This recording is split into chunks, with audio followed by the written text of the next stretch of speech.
Привіт! Це найвища хата Європи.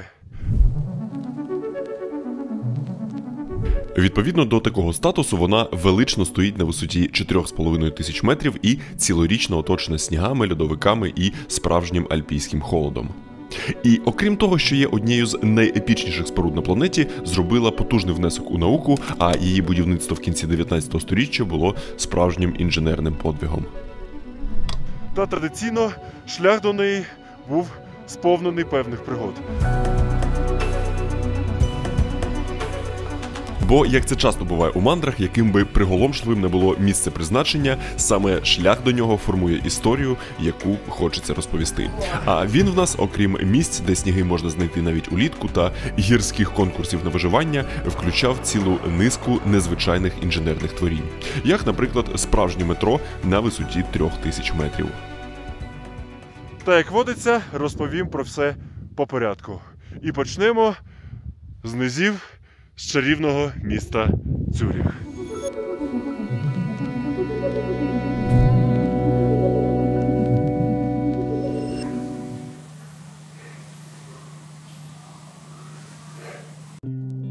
А конкретніше почнемо із Енге. Це один з найбільш респектабельних районів Цюріха. Він розташований на західному березі Цюріхського озера, тож і яхт-клуби, і причали – одні з головних об'єктів інфраструктури. А нерухомість є однією з найдорожчих у місті та, відповідно, усій Європі. Ця сама нерухомість тут – це мікс із віл початку ХХ століття і різних модернових житлових комплексів, що мають вигляд на те саме озеро. В одному з яких, власне, і прихистили ось цього бродягу на вашому екрані. Та, звісно ж, найцікавіше не сама хата і не район, а люди, що тут мешкають. Як можна здогадатись за, насамперед, прапором на балконі, різних артефактах з благодійних подій та припасах у шафах, що за можливості постачаються з дому, тут мешкають представники нашої діаспори Кирило та Оля. І ми познайомились через спільне захоплення усім екстремальним і аутдорним. І вони прям живуть цією стихією. Найпоказовіше в цьому це, мабуть, те, що їхній невеличкий підвал, що прилягає до квартири, це такий собі склад спорядження для різних видів активностей. Ну а ще там є своя окрема пралка, що вважається справжнім швейцарським люксом. Тому що здебільшого у багатоквартирних будинках пралки спільні і люди ними користуються у чіткий заздалегідь визначений час. А отут можна робити це, коли заманеться.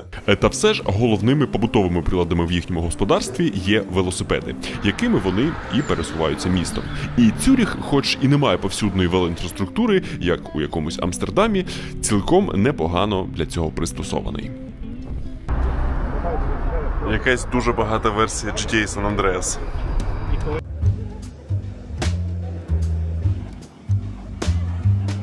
В центрі Цюріха, куди ми, власне, припедалювали, як заведено в Європі, є старе місто із вузькими провулочками та готичними шпилями, яке починалося ще з римського поселення, де на березі річки Лімат ще аж у 1 столітті стягували мито з човнів. Під сучасними вулицями, до речі, досі збереглися фрагменти римських будівель і мурів.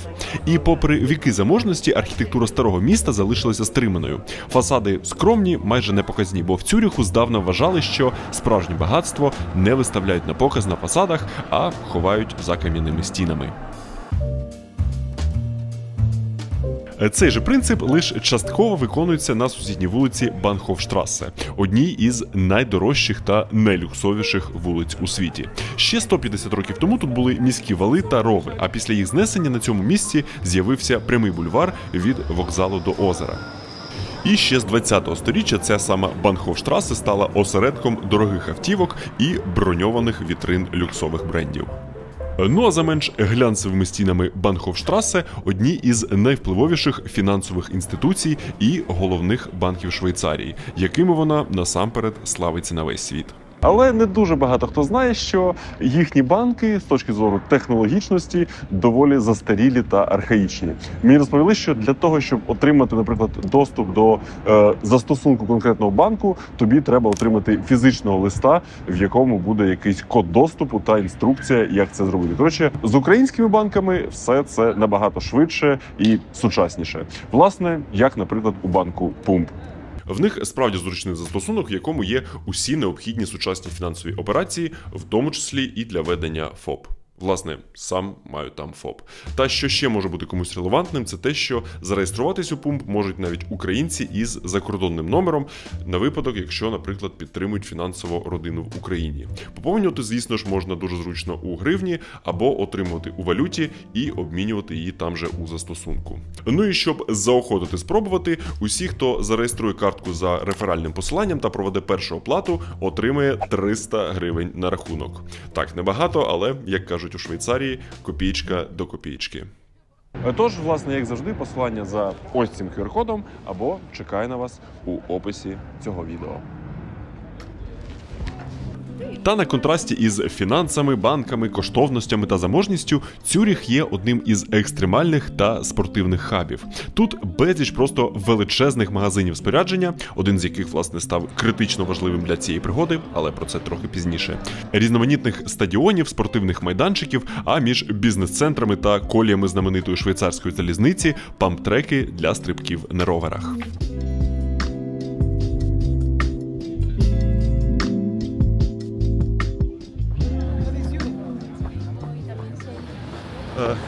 Та, як я й казав, Цюріх – це лише наша точка старту.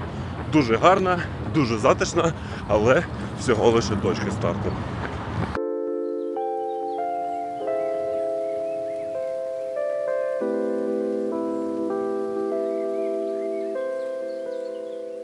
Той вечір ми провели у захоплюючому квесті із перебирання та завантаження усіх речей, що знадобляться у цю пригоду. Тому виїхати змогли лише затемно.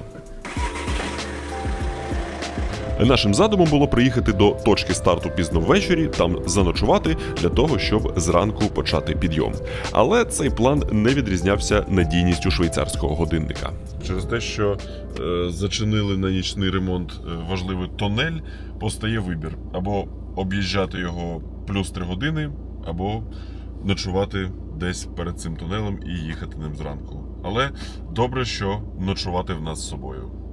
Мінівен Кирила переоблаштований під можливість розкласти ззаду ліжко і розгорнути на даху намет, щоб вийшов ось такий двоповерховий дім на колесах. І з урахуванням швейцарських цін на готелі це просто геніальна інвестиція.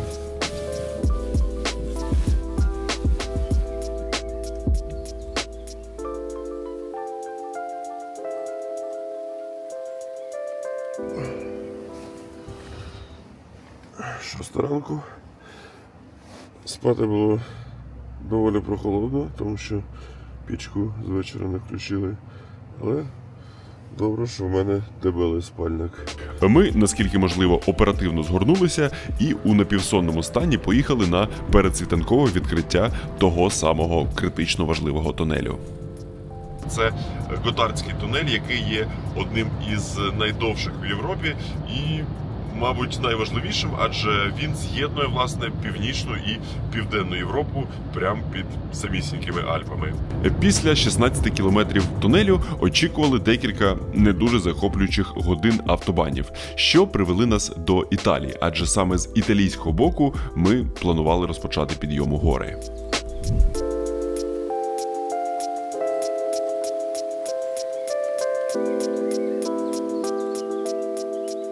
Все ж таки, от в'їхали в Італію, і от ці місцеві села, вони от якось набагато автентичніше і дикіше виглядають, ніж у Швейцарії. Я не сказав би, що це гірше, але це інакше.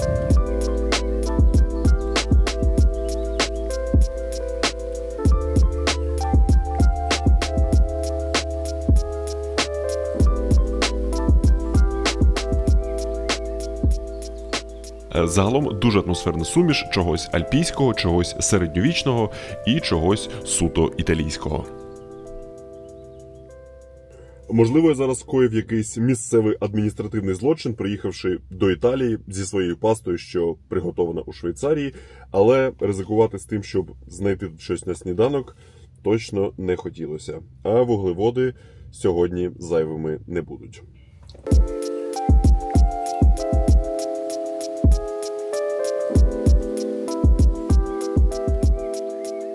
Замість ранкової руханки ще один раунд перебирання та перепакування спорядження, щоб усе можливо було якось унести на двох спинах.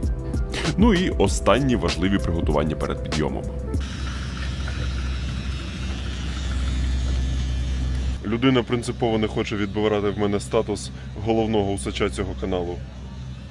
Та насправді це ми отак з Кирилом не перший день йдемо разом у скітур. Ми до того зробили два, так би мовити, трохи простіших і ознайомчих дня. І поки він паркує автівку, давайте зробимо невеличкий флешбек. Виходить другий флешбек, тому що перший флешбек був на Цюріх. Я так собі в сценарій запланував. Сподіваюсь, на монтажі це спрацює.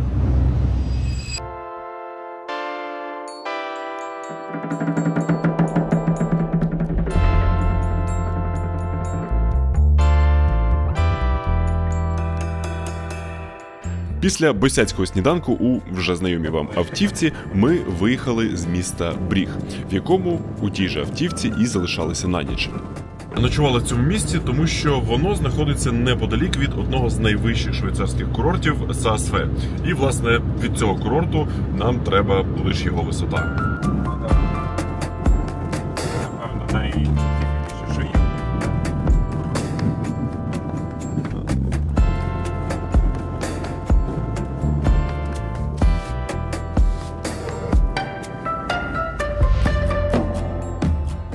Отже, ми у Саасфе, унікальному містечку, що ніби затиснуте у гірській чащі в оточенні швейцарських чотирьохтисячників.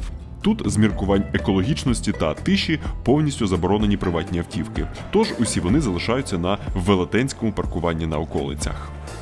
Також тут просто неймовірно суворі вимоги до технологій будівництва і зовнішнього виду хат. Усе має виглядати, мов з альпійської листівки. Ну і головна унікальність Саасфе у тому, що воно знаходиться під одноіменним льодовиком, який на висоті між 3 та 4 тисячами метрів перманентно покритий снігом. І Саасфе – це одне з небагатьох місць у світі, де гірськолижна історія повноцінно доступна цілий рік. І, як ви вже може зрозуміли, саме за цією історією ми сюди і запаркувались. Купили по одному підйому на самісінький верх, який коштував болючі 60 євро та включав в себе 4 пересадки. Спочатку 2 гондольних підйомники,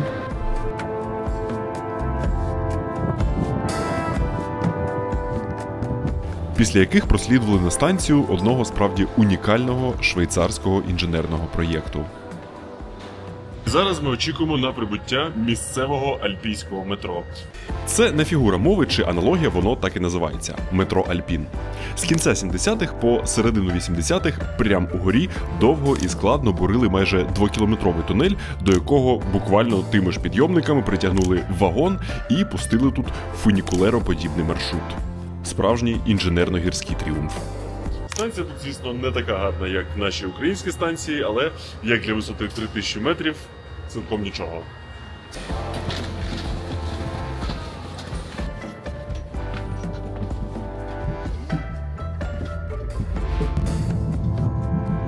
Ну, назва метро цілком виправдана, тому що валить ця штука вельми швидко.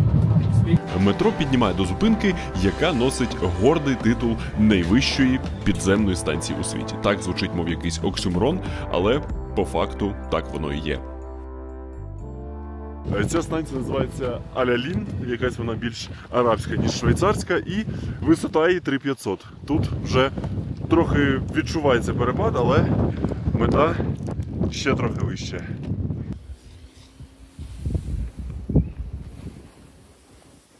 Так, не знімайте, я без шолома. Трішки спустились, щоб зробити ще одну вже завершальну пересадку.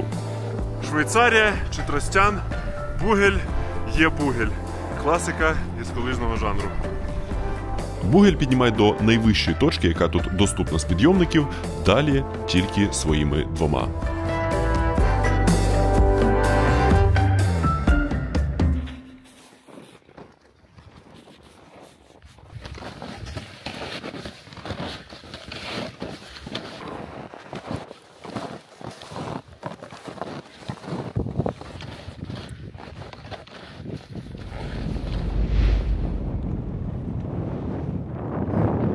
Дійшли до сідловини цієї вершини, увімкнувся невеличкий тульник.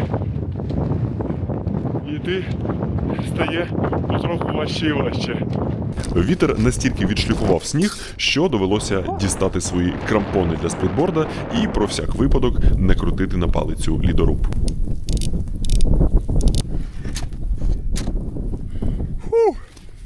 Прохолодненько!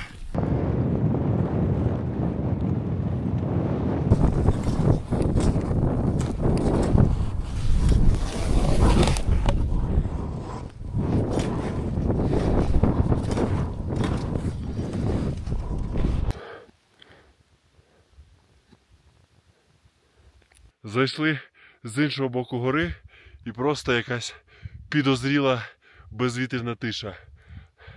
Намагаюсь во всьому шукати підвох, замість того, щоб насолоджуватись моментом бездульника. Бездульник, до речі, прикольне слово. Бездульник – це синонім слова штиль.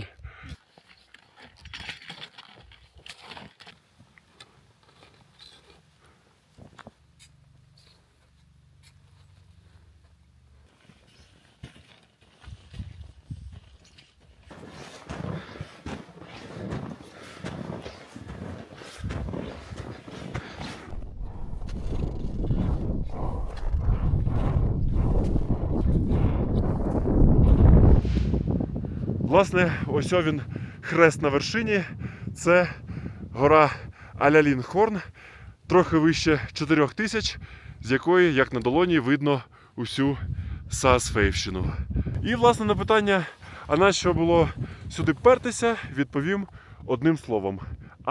Кліматизація. Ось ми піднялись вище 4000, зараз трохи тут потусуємось, потім спустимось, а далі вже будемо підніматись вище. І от через те, що ми сюди піднялись, мало б бути легше у подальшому. І поки ми оце трохи акліматизуємось, хотів зробити невеличкий, увага, флешбек всередині флешбека. За тиждень до того ми ще трохи помандрували французькими Альпами, де я фільмував про неймовірні гірські проєкти, а також вирушили до справжнього курорту Привиду, де знайшли один із найфайніших рельєфів, що я бачив. Та про це планую розповісти окремо, щоб не надто вводити цю історію в бік. Та це я згадав до того, що перед тим ми таки провели трохи часу на висоті, але треба було піднятись саме на 4000, а Алялінхорн вважається одним із найдоступніших 4000-ників у Швейцарії.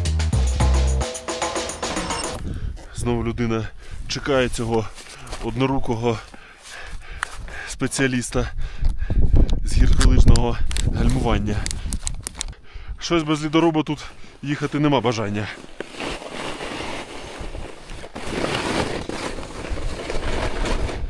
Нам просто спуститися. Будь ласка, просто спуститися. Матерхорн.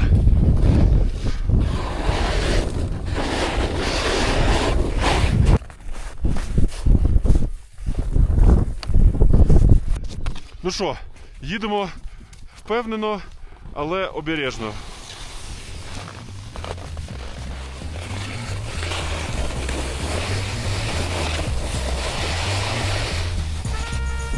Воу! Ой-ой-ой! Ай-яй-яй! Оце він! Ну що, Лесговченка?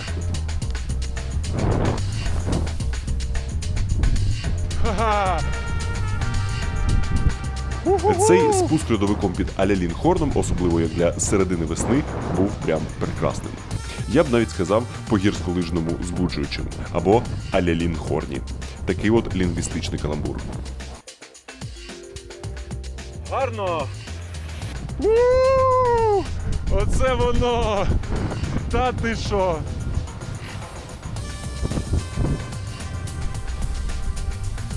Уху! Юху! Таке відчуття, що ми взагалі останні на цьому курорті.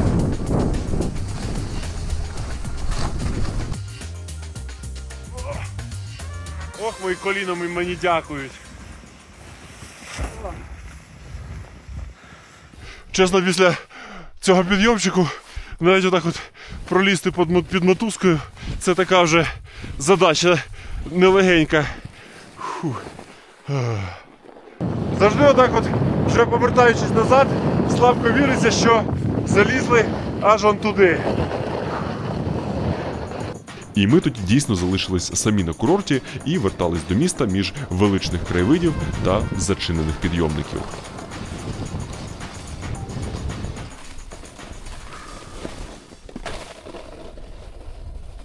Кайф!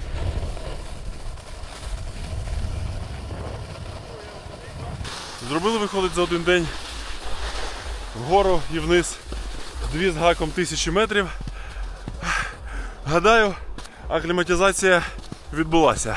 Ну, взагалі планував завершити на цьому сюжет про цей день сходження на Алялін-Хорн, але по поверненню до автівки помітив, що сноуборд погнувся трішечки більше, ніж це задумувалося його творцями.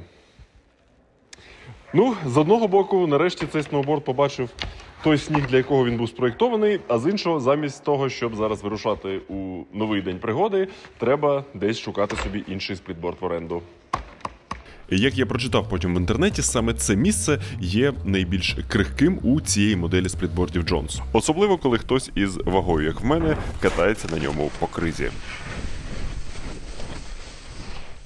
І дуже круто, що Шамбала, який, власне, є офіційним дистриб'ютором Джонс в Україні, не стали мені казати: «О, ні, прибери цей кадр, чому ти показуєш наші продукти із їхньої вразливої сторони». Тому що чудово розуміють, що спорядження, яке створюється для пригод, має іноді властивість бути пошкодженим, якщо використовується за призначенням, а не збирає пилюку десь у шафі. І, до речі, в Шамбалі все ще можна придбати майже будь-яке спорядження для різного рівня пригод. Від усіляких приблуд для скелелазіння до зручного гірського взуття та одягу. Причому замовити все це можна як на їхньому сайті, так і в одному з їхніх офлайн-магазинів, один з яких нещодавно відкрився і у Києві. Ну і, звісно ж, не забувайте за можливість отримати знижку за моїм промокодом, який можна застосувати як на касі, так і на їхньому сайті. Ну а ми повертаємось до Швейцарії і вирушаємо шукати мені інший сплітборд.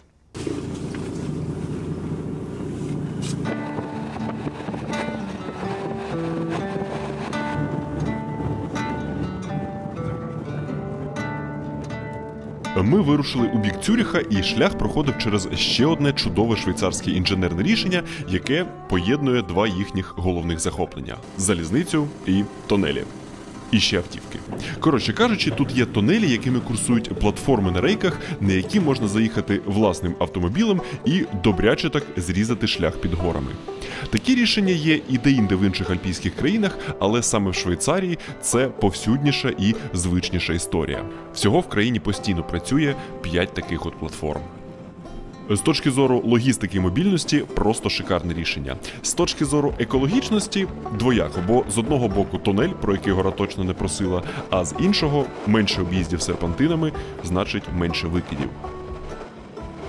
І, звісно, це абсолютно точно не рекомендується робити, але якщо вийти на платформу, то несеться це діло не стільки швидко, що створюється ефект повітряного тунелю і відчуваєш себе персонажем Джекі Чана у одному з його класичних фільмів.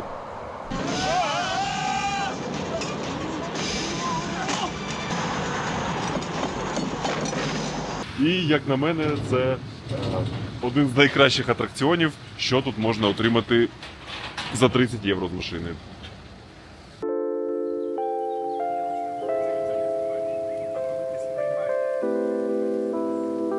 Тож саме так ми і опинились у Цюріху, де, окрім того, щоб просто гуляти і роздивлятись місто, носилися спортивними магазинами у пошуках спорядження.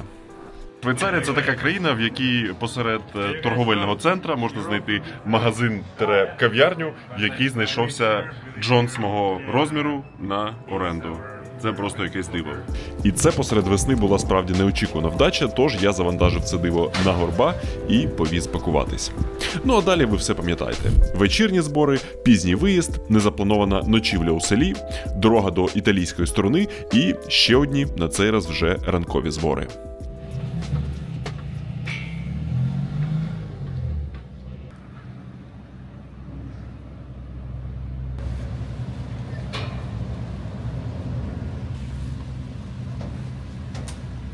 Тож, власне, так ми опинилися у цій гондолі, що піднімає нас від міста з чарівною італійською назвою Аланія. Ну а що буде далі, я, відповідно, поки що не знаю. З цього моменту в мене кадрів ще нема. Я з цими флешбеками і флешфорвардами вже трохи заплутався.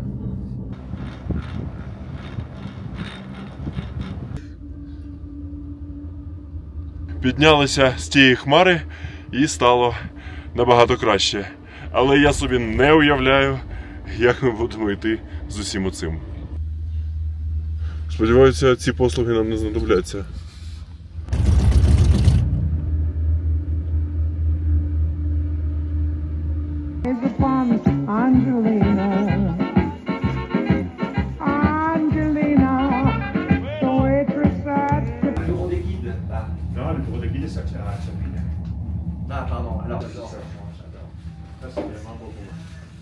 У них там на курорті така дольче-віта, що аж підніматися нікуди не хотілося звідти.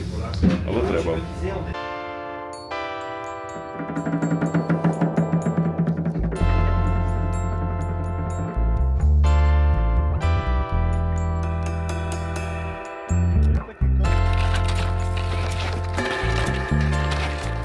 Востаннє я пам'ятаю, щоб скітурив з такою вагою на Мармароси. То було тяжко, пам'ятаю, як зараз, але цікаво. Сподіваюся, зараз буде аналогічно.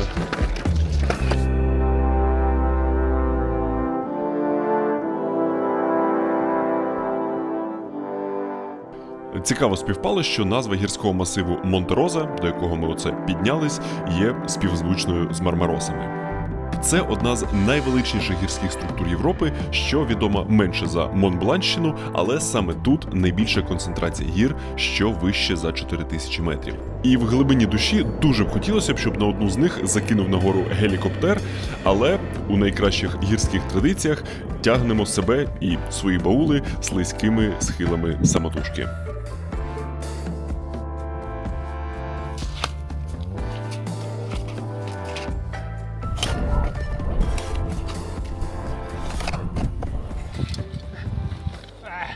Може, тобі треба рука, за яку можна взятися?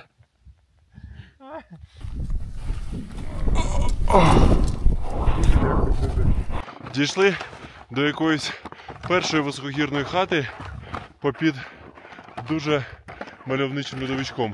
Чесно кажучи, тут би, може, і залишився перепочити, але вийшли пізно, тому треба рушати.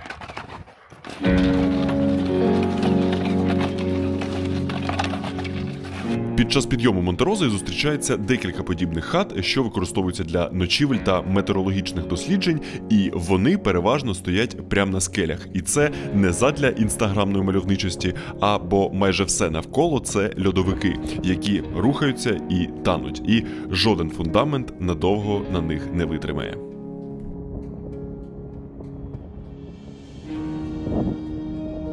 Без урахування підйомників у той сонячний весняний день ми подолали більше 1000 метрів набору висоти. І декількома кадрами з нашим чимчикуванням не передати, наскільки це було виснажливо. Скітурити на 3000 ще й з таким баулом набагато важче, ніж навіть ходити на 5. Тому що оце все ковзання напівзмерзлим снігом приємного мало. Але не здаюся, я вже нервував, я вже хотів залишатись в цій хаті, але план не змінюється. Наш план – дістатись однієї зі скель чотирьохтисячників, на якій ще з часів Першої світової стоїть гірське укриття, яке тоді використовувалось для спостереження і радіозв'язку. І, маючи ціль на обрії, доходити останні сотні метрів до неї було морально набагато легше.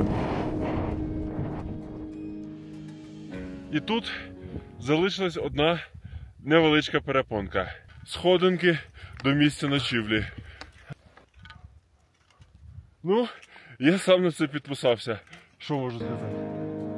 І ми домовились залишити дошки внизу, і у якості підстрахування Кирило полізе одразу за мною на випадок, якщо я втрачу свій половинчастий хват. Приблизно так виглядає Це тандемне сходження і приблизно отуди треба.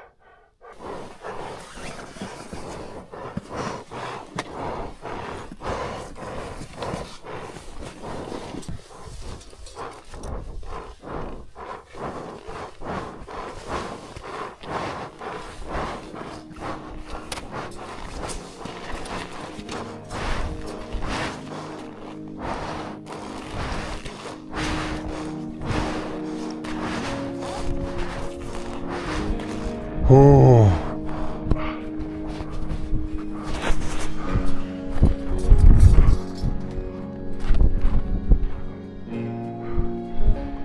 Це було інтересно, скажімо так.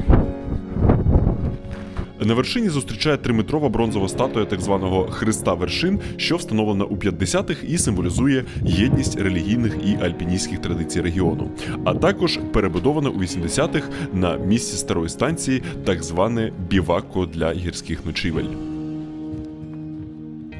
Ну що, рум-тур нашого шале. Відкриваються двері, не повністю. Тут такий поріжечок. О! Тут сморід, як у найгіршому плацкарті. Це прям жахливо.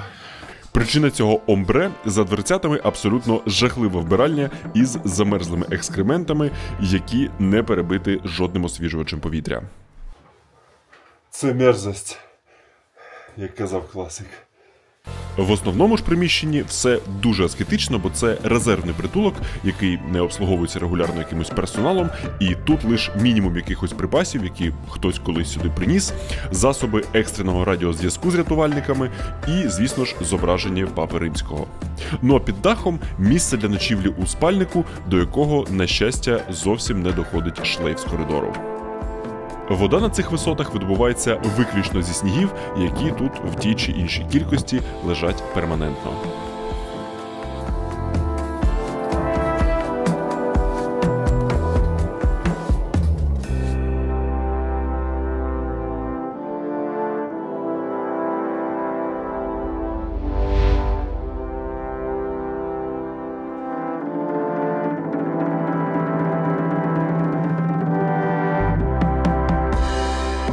Цей невеличкий оглядовий навзахідній політ завершився не дуже вдало, бо здійнявся сильний вітер і не дав посадити маленького дрончика на терасу, тож довелося приземляти його на сніг під скелю.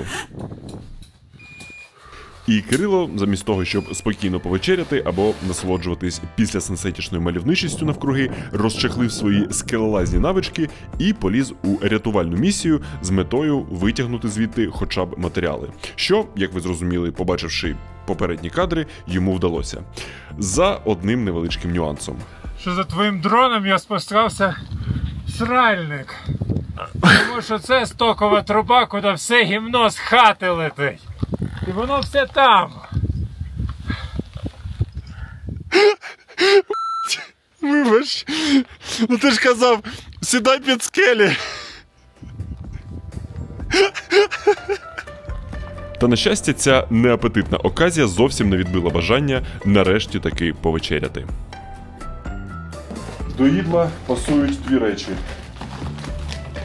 Сушені ковбаски, притягнуті з собою ще з Франції, і мій промокод на знижечку. Мінус 10% на iidlo.com. Ну і саме час вперше за день роззутися, перевдітися у свіжі теплі шкарпетки та піднятися на спальне горище. Сподіваюсь, вночі буде хоч якось тепло.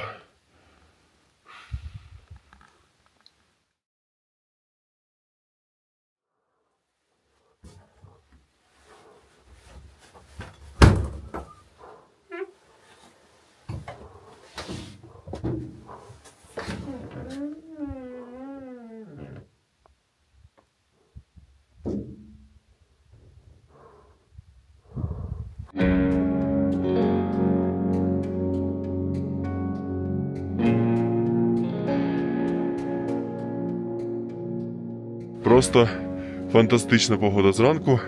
Вночі було доволі зимно на дворі, але в спальнику, в усьому пуховому було нормально. Я позакидав усю техніку, увесь скітурний одяг туди, щоб воно якось не замерзло вночі. Але попри те, що провів у спальнику більше 8 годин, не те, щоб сильно виспався, адже прокидався кожні пару годин.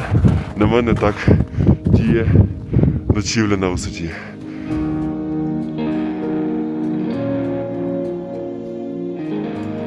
Як я розповідав у відео про високогір'я Гімалаїв, висота, а точніше нестача кисню, прям дуже сильно впливає на організм, починаючи десь від 3000 метрів. Тут в нас більше 4, і всі навіть найпростіші побутові задачі даються набагато складніше і повільніше, навіть коли ти ніби вважаєш, що акліматизувався.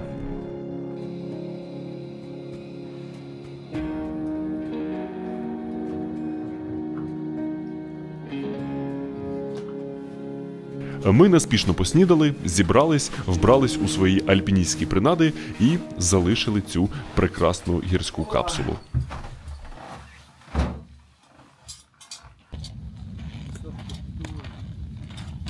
А тепер те, що ми вчора піднімали, треба буде якось спускати. І це складніше. В той день я вперше одягнув альпіністську систему суто заради цього спуску, бо, хоча тут і не дуже високо, і є ці скоби, зірватись і полетіти вниз разом зі своїм баулом бажання було небагато.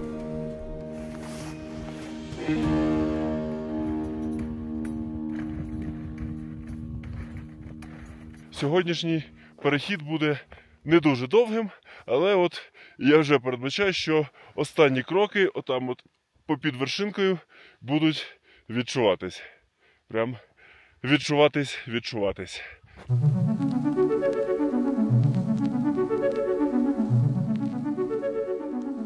Найвища частина Монте-Рози – це суцільний захват від текстур та форм льодовикових формувань та, звісно ж, від масштабів. На тлі величної гори під назвою Ліскам Остгіпфель, яка одразу привертає увагу у місцевому краєвиді, навіть Матергорн, що відніється на тлі, здається просто камінчиком цікавої форми. Ну і звісно ж, люди, що іноді швендяють цими вічно засніженими полями, здаються тут просто мікробами.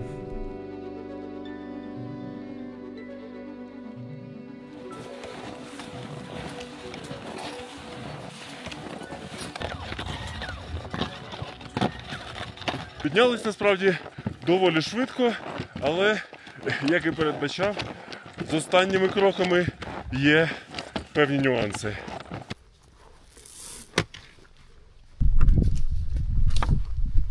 Далі, як ви може зрозуміли, дошки в нас не йдуть.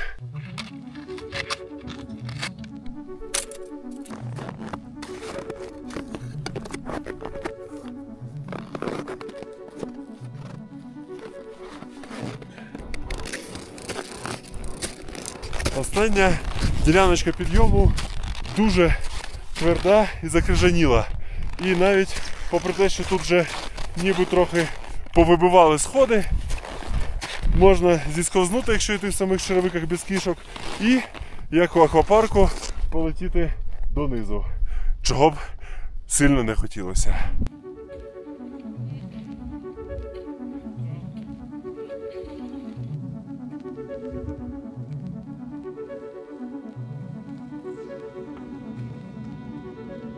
Ну і, власне, ось вона, Маргарита Хат, найвища хатина в Європі.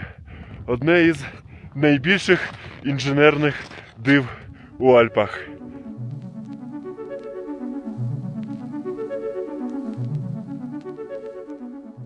З усіх гірських хат, що я бачив, ця з відривом найепічніша. І не менш епічною є історія її будівництва.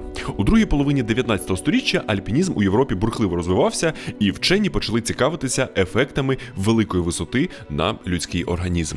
І виникла безумна на той час ідея побудувати постійний притулок на висоті понад 4,5 тисячі метрів і поєднати альпінізм із науковими дослідженнями. І завдяки цій локації було зроблено чимало важливих відкриттів, зокрема у сфері висотної медицини, імунології, а також усього, що пов'язано із метеорологією та гляціологією. Власне, дослідження тривають і досі.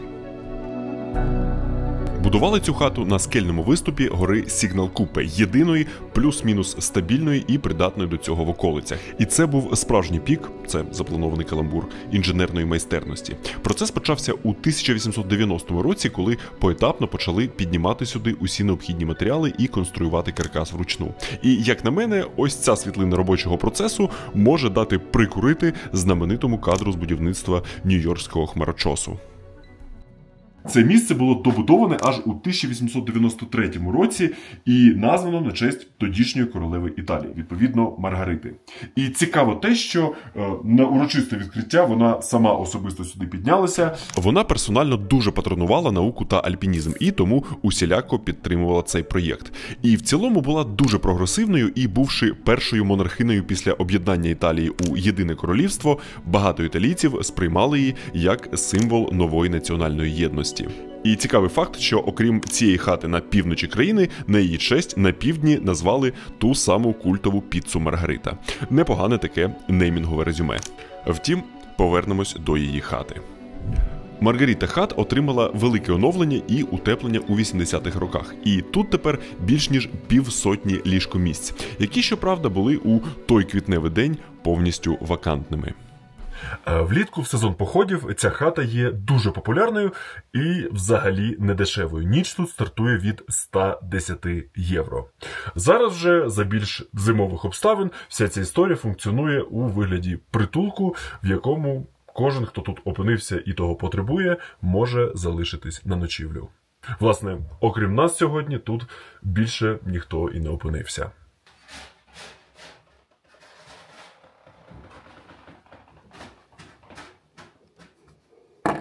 Взагалі, я не дуже люблю писати від руки, але не міг не втриматись, не записати себе у ось цей альбомчик друзів. І дуже дивним досвідом було, бувши єдиними тут гостями за останні декілька днів, сидіти тут на одній з найвищих точок Європи, без зв'язку і лише споглядати за тим, як змінюється гірська погода. Хотів пообідати з краєвидом на балкончику, але не все завжди стається, як ти собі в горах плануєш. Але добре, що встигли піднятися до ось цього. Сподіваюся, до ранку розвидніється.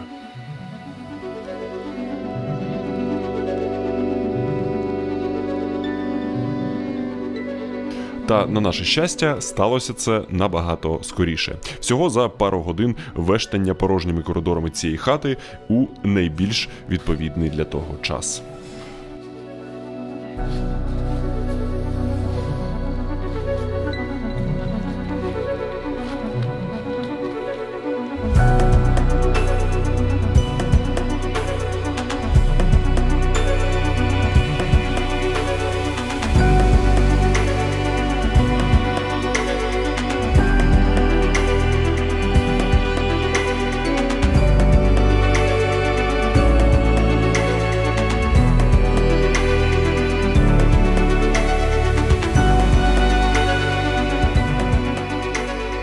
Попри те, що температура на дворі щохвилинно потроху падала, хотілося без перестану фільмувати цю картину з різних ракурсів. На пам'ять про те, як нам тоді посміхнулась погода. З усією своєю сенсетішною авторитетністю маю сказати, це найгарніший захід сонця, що в мене був.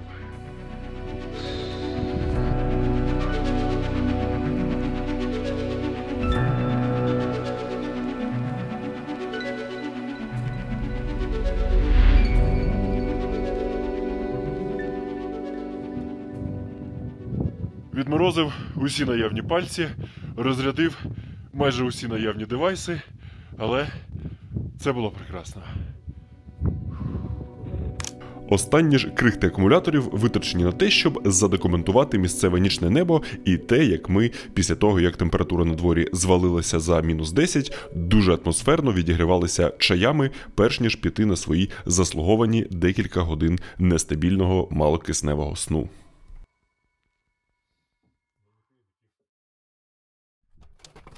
Хотіли зібратись спритно і вийти до світанку, але спритно в нас щось не виходить. Але все одно, як для нас, доволі рано.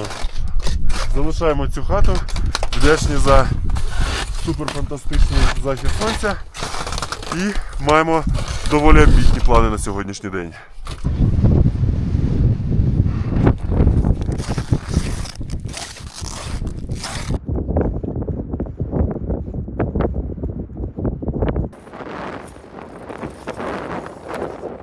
Ми забрали дошки з нічного паркування і з затверділим від вітру до стану бетону снігом ми почали спускатись до того самого перевалу під хатою, яким піднімались попередній день. У трохи м'якішому снігу знизу організували камеру схову для зайвого спального спорядження і, залишивши на собі лише відносно легкі наплічники, умчались вниз довжелезною льодовиковою долиною.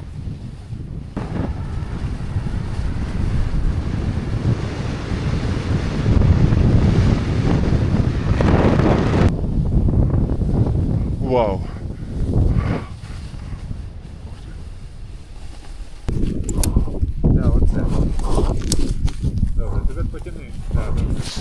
Тут у нас невеличка діляночка з тріщинами, яку безпечніше проходити отак от у зв'язці, щоб якщо один провалюється, то інший якось його витягає.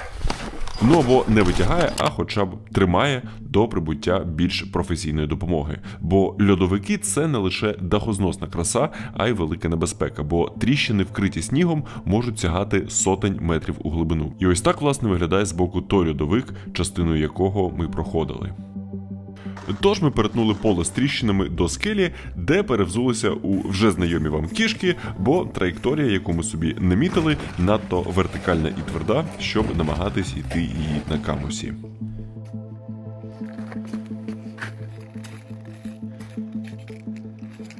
Отам от десь за перегибом знаходиться Цермат, мабуть, найдорожчий і найвідоміший курорт Швейцарії. Але ми йдемо трохи в іншу від нього сторону. Принаймні поки що йдемо.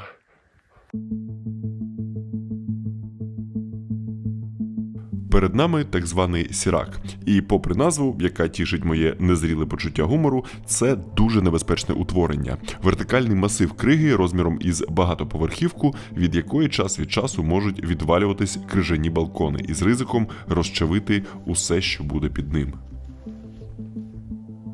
Наша та сама амбітна ціль знаходиться якраз за сіраком, і сніжно-скельна стіна поруч із ним виглядала теоретично прохідною. І ми направились у її бік, щоб спробувати обійти небезпечну підсирачну ділянку. Вибачте, я мав це сказати.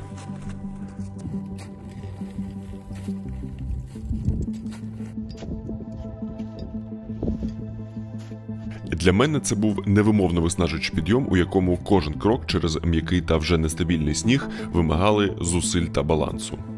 І тим прикріше було, пройшовши більшу частину шляху, впертися у скельну ділянку, яка виглядала не дуже стабільною. Ось приблизно тут це сталося, обхідних шляхів ми не вигадали, тож прийняли непросте рішення вертатись. Дискомфортна вийшла ситуація. Добре, що зупинилися вчасно. Так, зараз якось спустимось і розповім вам про нашу амбіцію. На відміну від більш досвідченого Крила, який, мов людина-павук, впевнено сповзав донизу, мені цей спуск дався набагато тяжче через страх зірватись на цьому снігу і полетіти на скелі.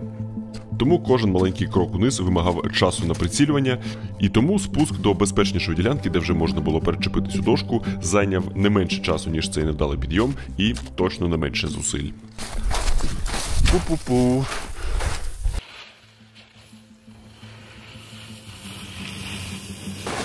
Їдемо суворо вздовж хребтика, тому що оце все може поїхати.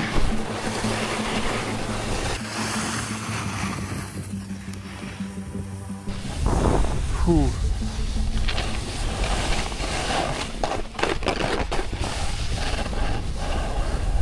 Який в нас був амбітний план? В масиві Монте-Роза є така гора Дюфоршпіце, найвища у Швейцарії.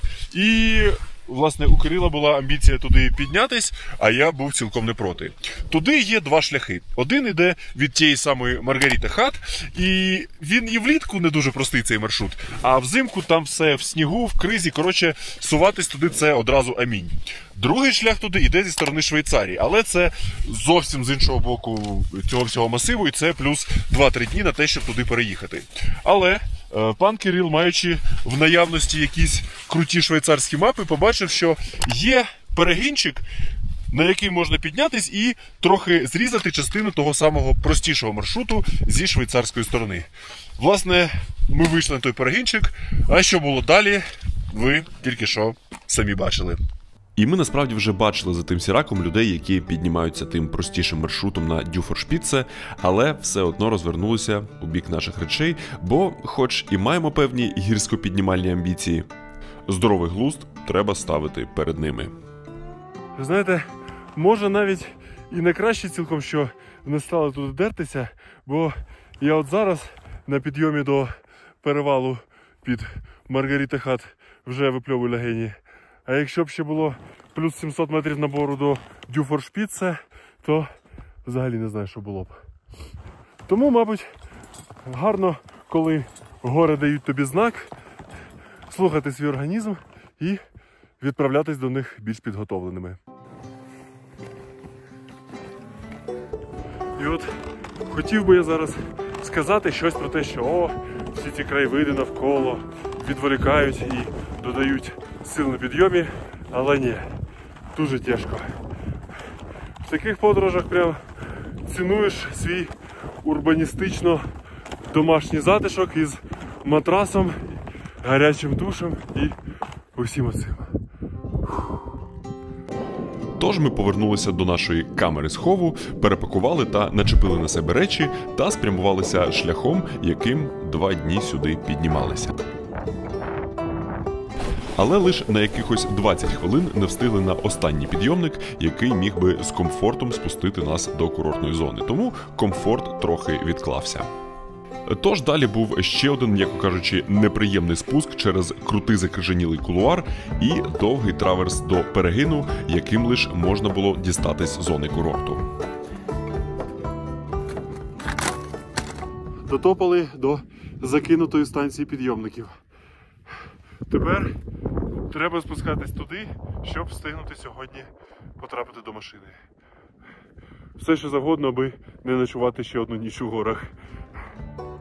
Далі на ногах, що після всього вже ледь гнулися, спуск не стільки твердою долиною, що, як то кажуть, аж пломби вилітали. Це не сніг, а просто якийсь ад. Зате він веде додому. Квест ще полягав у тому, що втрачати висоту було категорично не можна, адже знизу потім вигрібали би півночі, тому час від часу доводилося трохи підніматись ніжками і майже увесь час рухатись у траверсі поперек схилу. Ікри вже просто палають вогнем від цих траверсів. Я злюся, нервуюся, але все ж якось ми дістанемось до автодому.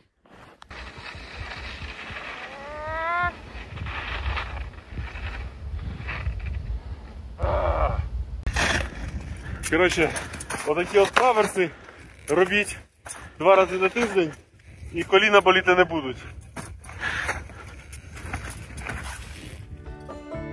За годинку-другу такого пілатесу нарешті дістались курортної зони і вже у сутінках спокійно шкрелися собі вниз трасами, які, на щастя, були засніженими майже до самого містечка.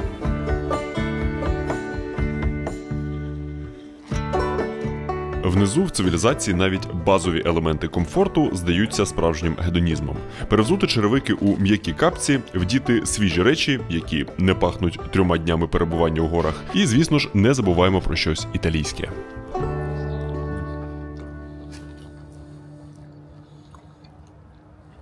Як з'ясувалося, знайти в Італії місце, де б об 11 готували піцу, це така сама нетривіальна задача, як і зайти на Дюфоршпіце. Але, на відміну від того, з цим ми таки впорались. І це далеко не найкраща піца, яку я їдав у своєму житті, але після 3 днів субліматів, сосисок і батончиків просто кулінарний шедевр. Ну а провести після того ніч у теплі на маленькій висоті біля якогось італійського озера – це немов експрес-поїздка до якогось санаторія.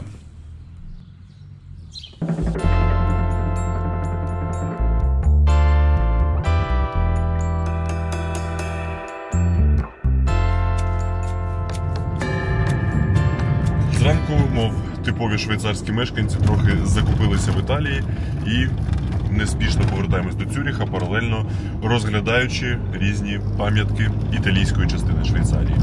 І до головної з них прибудемо буквально за 10 хвилин. І, мабуть, головна пам'ятка італійської частини Швейцарії – це ось ця дамба Верзаска, черговий індустріальний мегапроєкт цієї країни. Гірська інженерія додатковим лейтмотивом тягнеться через усе це відео, і це логічне його заключення. Тож, це одна з найвідоміших та найбільш впізнаваних аркових дамб світу, яку збудували у 60-х, і вона досі забезпечує регіон гідроенергією. З висотою у 220 метрів зараз вона не входить навіть у 30-ку найвищих, але на момент зведення була у топ-5 світу і досі є одним із взірців швейцарської інженерної елегантності, бо, зокрема, дуже ефективно перерозподіляє тиск води на стіни ущілини навколо. Масштаби цього виробу реально вражають, і коли отак от зазираєш униз, трохи починає паморочитися голова. Та насамперед у масовій культурі ця дамба відома тим, що з неї у стрічці «Золоте око» на самому початку стрибав Джеймс Бонд.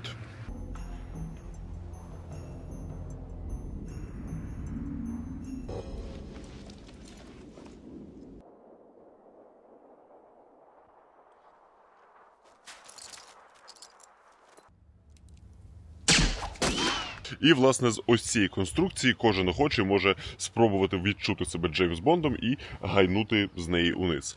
Та коштує це вельми відчутних франків. Щось, якщо я не помиляюсь, в районі 200. До того ж, екстриму в цій подорожі було вже більш ніж достатньо, тому вирішили обійтись без пірнань з Верзаски.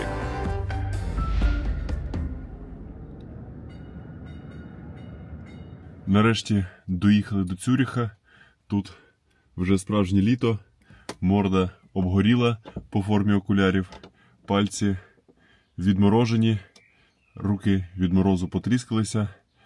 І я зараз у величезному передбаченні, як піду свій перший за 4 виходить дні душ.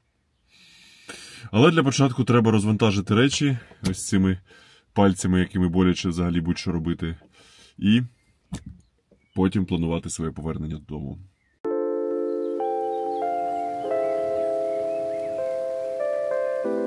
І повернення з цієї подорожі було цілком під стать їй самій. Дуже і дуже нетривіальним.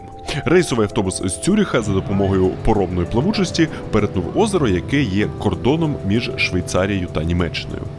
Після чого сталася ще одна пересадка до невеличкого аеропорту біля містечка Фрідріхсгафен. Це типовий європейський аеропорт для легкої авіації. Власники літальних апаратів паркують їх прямо посеред поля, а відділяє кафешку від злітної смуги лише простенька хвіртка. Коротше кажучи, не планував я опинитись у цьому місці.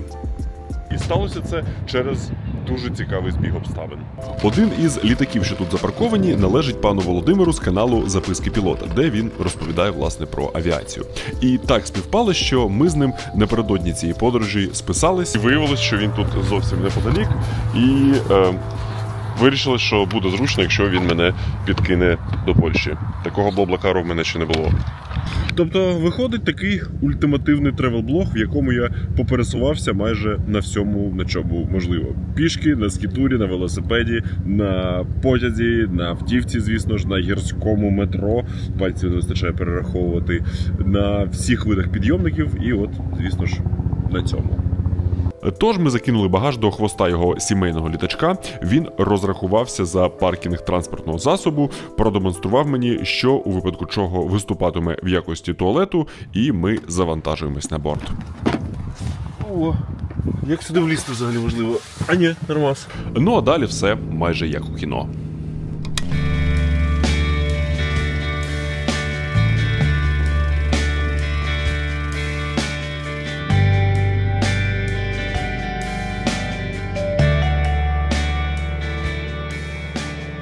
сріблястий птах летить над європейськими рівнинами не так швидко, як рейсовий, зате я у кріслі другого пілота. Володимир майже не торкається штурвала, бо більшість керування взяв на себе автопілот. І у перервах між перемовинами з диспетчерами розповідає мені про тонкощі цієї прекрасної індустрії.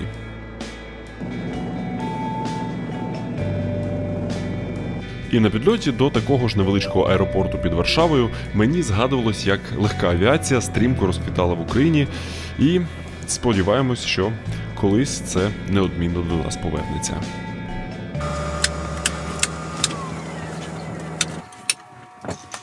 Ну, тобто, мене завжди цікавила тема різного роду авіації. А зараз цей інтерес знову відродився. Але про це детальніше, мабуть, якось іншим разом. І на момент виходу цього відео ми з Володимиром та його оператором-монтажером вже встигли зірватися у невеличку спільну авіаподорож. Вона була до Копенгагена, і вони вже встигли зробити з того невеличкий влог. А в мене, як то кажуть, рука до цього ще не дісталась. Та, якщо чесно, в останні тижні щось із монтуванням і роботою іде не дуже гладко, адже трохи більше середнього навідують оці думки про те, чи те я роблю, чи треба воно комусь зараз. І я бачу під своїми відео чимало класних вдячних коментарів, але все одно присутня оця суміш поплави, неначасовості та якогось синдрому самозванця. І, мабуть, логічніше було б це все обговорити зі своїм психотерапевтом, а не з вами у вигляді своєї камери. Але та й таке. І я вирішив, щоб конкретно це відео мало більшу користь, ніж просто розважальну, створити банку, в яку закинув частину прибутку, яку я, власне, отримав з цього відео. Це збір на те, щоб допомогти закрити борг за автівку, яку вже придбала і передала військовим Христина, моя знайома волонтерка, з якою ми регулярно робимо якісь збори. Тож, усі більш детальні подробиці у самій банці, посилання на неї знаходиться за ось цим QR-кодом та посиланням у описі відео. Якщо маєте можливість, то теж долучайтеся. Ну і, як завжди, величезна вам вдячність за те, що додивилися аж от сюди. І побачимось з вами у якомусь наступному відео.